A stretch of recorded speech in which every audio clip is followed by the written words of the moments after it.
में तुम्हें बनना है, बनाना है, मगर वो मैं नहीं कर सका। फिर then I came back. Okay. फिर मैंने ग्रेजुएशन की, ग्रेजुएशन के बाद फिर मैंने यहाँ पे आने के बाद तो न्यूज़ यहाँ कहाँ एंकरिंग पढ़ा आपने? कराची यूनिवर्सिटी। कराची यूनिवर्सिटी से। Oh okay.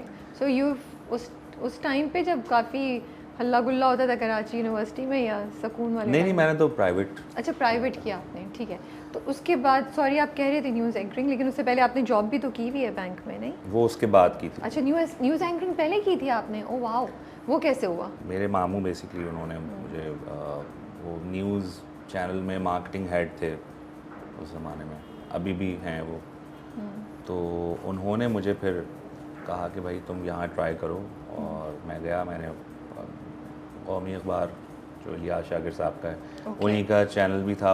2007-8 की बात, ओके। धूम टीवी, उसमें मैंने कुछ अरसे खबरें पढ़ी उर्दू में? उर्दू में। में। फिर मैं, तो मज़ा नहीं आया आपको? मज़ा नहीं आया, बिल्कुल भी नहीं। कितना अरसा किया आपने? बहुत मोनोटनस थी। रोज़ ही बस आपको आके खबरें सुनानी है। ओके। वो फिर मोनोटनस थी, फिर मुझे मज़ा नहीं आया। फिर लेकिन उधर से भी आपको ख्याल नहीं आया अभी कि मैं कुछ नहीं आया, एंटरटेनमेंट की साइड पे जाऊं, बिल्कुल ख्याल या नहीं आया। टीवी जर्नलिज्म की तरफ ही जाऊं? नहीं, आपको ऐसा नहीं आया ख्याल। आपने उसको छोड़ा वापस जी। अपना? फिर हमारे एक कज़न है, उनसे मुलाकात हुई एक शादी में, तो उन्होंने कहा कि भाई तुम, वो बैंकर थे, उन्होंने कहा तुम एक काम करो, तुम बैंकिंग में आ जाओ, तुम्हारा फाइनेंस बैकग्राउंड भी है, तो तुम उधर आओ। तो मैंने फिर वहाँ इंटरव्यू दिया, तो मैं एज अ बैंकर वहाँ पे अपॉइंट हो गया। ओके। सेल्स में। ठीक है। वो मैंने नौकरी की कोई 2, 2.5, 3 साल। वो अच्छी लग रही थी आपको, या वहाँ पे भी कुछ बस गुजारा कर रहे थे आप? गुजारा कर रहा था। मतलब ये कि ये मैं पहली दफ़ा बता रहा हूँ किसी में बैठ के, कि वरना आप कहते हैं ना कि नहीं मुझे मज़ा नहीं आ रहा था, तो लोग पता नहीं क्या सोचेंगे, क्या क्लैरिटी नहीं थी ज़िंदगी में कुछ करने की। फिर कुछ, मैं जहाँ नौकरी करता था वहाँ सामने जो मेरी ब्रांच थी बैंक की, उसके सामने एक इंस्टीट्यूट था जहाँ पे एक खातून थी, स्टूडेंट काउंसलर थी, उनसे मेरी बातचीत थी। तो आप क्या काउंसलिंग में गए थे उनसे? जी। नहीं, हम काउंसलिंग लेने गए? नहीं, हमारी बातचीत थी, फ्रेंड्स आप कह सकते हैं कि वो। तो कैसे बातचीत हुई? मैं ये इंटरेस्टेड हूँ जानने के वो लिए। वो ऐसे हुई कि वो या वो अकाउंट खुलवाने आई नहीं, थी? मैं ऐसी प्रिडिक्शन कर रही हूँ। आप सही प्रिडिक्शन कर रहे अरे हैं। मेरी प्रिडिक्शन सही है? सही है, क्योंकि बिल्कुल मैंने सही। अपना जहन घुमाया, मैंने कहा कैसे मुलाकात हुई होगी, बिकॉज ऐसे तो नहीं हो सकता ना, वो चलती हुई जा हाँ, रही हूँ, नहीं, आपने नहीं, उनको ऐसा- रोक लिया। ऐसा तो नहीं हो ऐसा सकता, तो नहीं हो जाहिर है। सकता। तो मुझे ये हुआ, ओह वाओ, मेरी प्रिडिक्शन सही है। अकाउंट खुलवाने आई थी, तो उनसे ठीक है। मेरी बातचीत शुरू हुई सो थी। Was it love at first sight? अभी इस वक्त तो नहीं। अच्छा, इस अभी तो कहानी के इस बातचीत मोड़ थी। पे नहीं है नहीं, अभी? इस मोड़ पे अभी नहीं। सिंपल क्लाइंट एंड अभी सिंपल। तो उनको जो था वो होस्टिंग का था, होस्टिंग का शौक था। ओके। तो उन्होंने फिर मुझसे कहा कि भाई मुझे होस्टिंग वगैरह का है। लेकिन तो उन्होंने किसी ने आपसे क्यों कहा? दोस्ती हो गई थी ना। अच्छा, दोस्ती हो गई थी, फ़ोन ठीक है। वो पे- बीच का क्या आपने पार्ट फ़ोन पे बातचीत शुरू हो गई थी। ठीक जी। है, ओके। तो जो बस वो नॉर्मल बातचीत ही होती थी, और उन्होंने उसमें। तो अभी फ्रेंडशिप जोन में थे आप लोग? हाँ, फ्रेंडशिप। या मतलब पता, फीलिंग्स थी लेकिन बता नहीं रहे थे? अभी तो बिल्कुल शुरू का था कुछ। ओके, सही है। सो फिर you are okay with this ना? जी जी जी। हाँ ठीक है, देखिए मैंने पूछ लिया, परमिशन ले लिया मैंने, he is okay with it. अच्छा, मजे का इंटरव्यू आ रहा है ना? हाँ। तो उन्होंने फिर जिक्र किया एक दिन के, किसी ने बताया है कि नैपा एक जगह है, तो वहाँ आप चली जाएं, और वहाँ पे आपको ट्रेनिंग वगैरह कुछ देते हैं। ठीक है। वो भी उनको भी क्लैरिटी नहीं थी, और मैंने तो पहली दफ़ा नाम सुना था। ठीक है। तो मैं चला गया उनके चक्कर में, उनको लेकर कि चलें बड़े चलते हैं। सपोर्टिव थे आप, जी, माशाल्लाह, दैट्स जी। नाइस।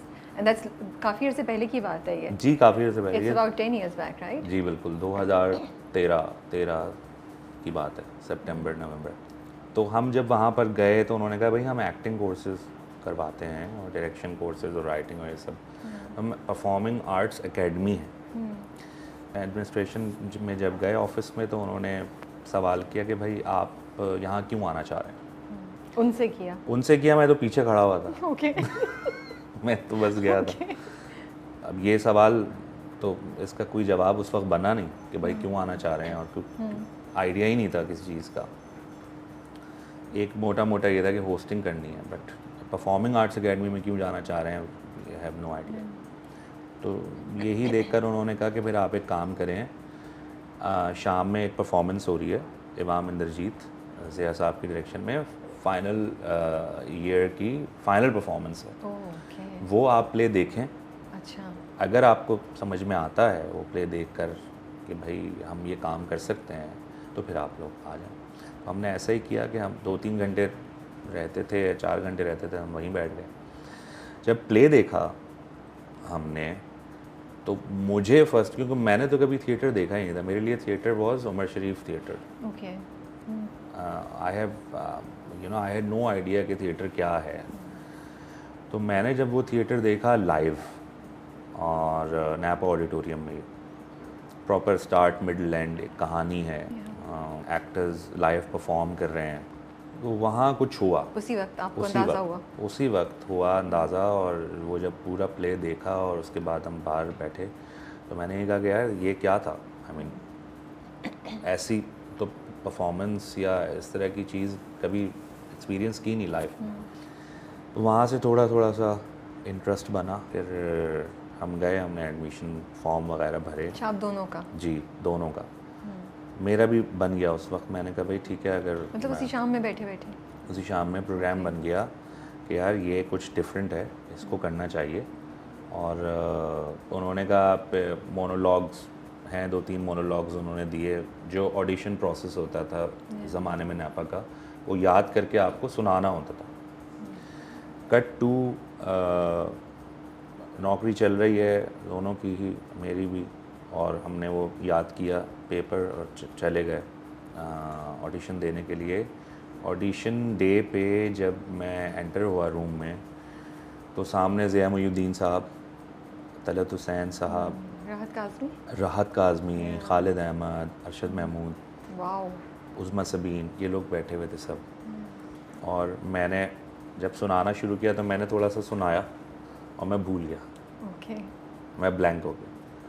तो मैंने कहा सर मैं भूल गया हूँ और मैं बस इतना ही था। मैं दोबारा सुना, उन्होंने कहा नहीं ठीक है आप जाइए। फिर इन्होंने भी सुनाया, तो उसके बाद फिर हम अपने कामों में लग गए।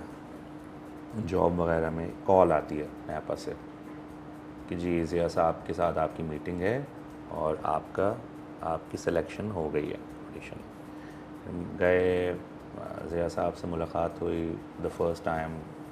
उन्होंने कहा भाई आप शुरू करें, ये यहाँ पे अपनी जर्नी शुरू करें। स्टार्ट किया नैपा, पहला ट्राइमेस्टर शुरू हुआ, पहली क्लास में हम बैठे। तो जब प्ले की रीडिंग हुई और एक किरदार दिया गया कि भाई ये आपका कैरेक्टर है, ये आपने परफॉर्म करना है, उसकी फिर जब घर में लाइंस याद की, उसको फिर क्लास में परफॉर्म किया कि भाई तुम ये लाइन क्यों कह रहे हो। यानी हमारे थिएटर में एक बड़ा एक मशहूर वो है, खैर स्टेनिस्लॉवस्की का भी ये है, why are you saying this line, कि भाई अगर मैं कह रहा हूँ कि मैं जा रहा हूँ तो ये व्हाट इज़ द मोटिवेशन, उसके पीछे का थॉट क्या है। जब ये चीज़ें इंट्रोड्यूस हुई मेरी ज़िंदगी में तो फिर तो बिल्कुल ही मेरा उस तरफ झुकाव बन गया और मैंने अपनी बैंकिंग नौकरी छोड़ दी, करियर छोड़ दी। मैंने एक दिन बॉस को फ़ोन किया, मैंने कहा सर मैं नहीं आ सकता और मैं रिज़ाइन करना चाहता हूँ। And I was a good performer.